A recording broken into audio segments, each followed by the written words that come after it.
আওয়ামী লীগকেও আমরা অনুরোধ জানাই, যদি আপনারা ভবিষ্যতে আসলেই কোনোদিন বাংলাদেশে ন্যূনতম রাজনৈতিকভাবে বেঁচে থাকতে চান, তাহলে বিচারের মুখোমুখি হওয়া ছাড়া আর উপায় নেই। আমরা তো এখানে অবস্থান নিয়েছি, কালকে রাতেও ছিলাম, এখনও আছি, জনগণের স্বতঃস্ফূর্ত অংশগ্রহণ। এবং আসলে আমি একটা ব্যাপার খেয়াল করলাম, আপনাদের মাধ্যমেও বলি, দেখেন মিডিয়া কেউই নিষিদ্ধ আওয়ামী লীগ বলতেছে না। এই কথাটা কনসাসলি নাকি আনকনসাসলি জানি না, একটা নিষিদ্ধ সংগঠন।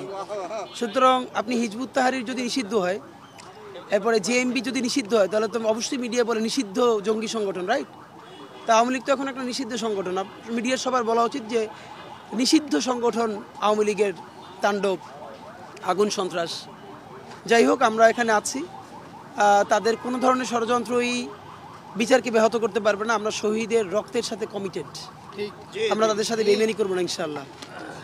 আর এই বিচার আওয়ামী লীগকেও আমরা অনুরোধ জানাই, যদি আপনারা ভবিষ্যতে আসলেই কোনোদিন বাংলাদেশে ন্যূনতম রাজনৈতিকভাবে বেঁচে থাকতে চান, তাহলে বিচারের মুখোমুখি হওয়া ছাড়া আর উপায় নেই। কারণ এই কোর্ট এই ইউনূস সরকার বানায় নেয়, আওয়ামী লীগের বানানো কোর্ট, তার বানানো আইন, তাতেই এবার তার বিচার হবে যে এই গণহত্যা সে করেছে। তো নিজের বানানো জিনিসের প্রতি যদি এত অনাস্থা থাকে, তাহলে আপনি দেশের রাজনীতি করবেন কেমন? আওয়ামী লীগ তো দেশের রাজনৈতিক দল না, সব পালাই গেছে দিল্লি। ৭১-এর সময় এরকম কাজ করছে, মানুষের নামাই দিয়ে সব গিয়ে কলকাতা হোটেলে ঘুমাইছে, ঠিক।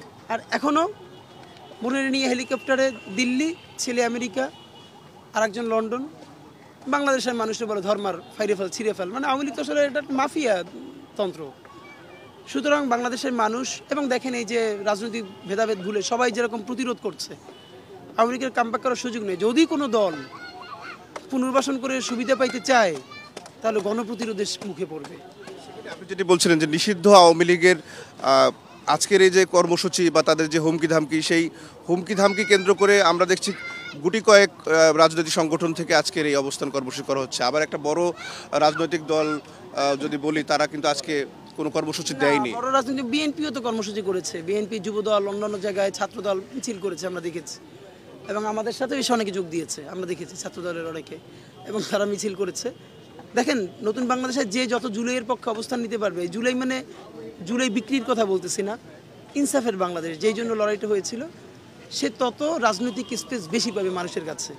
আগের পলিটিক্যাল নির্মাণ দিয়ে আসলে নতুন বাংলাদেশের রাজনীতি কঠিন হয়ে যাবে। এটা পলিটিক্যাল পার্টিগুলো যত বুঝতে দেরি করবে,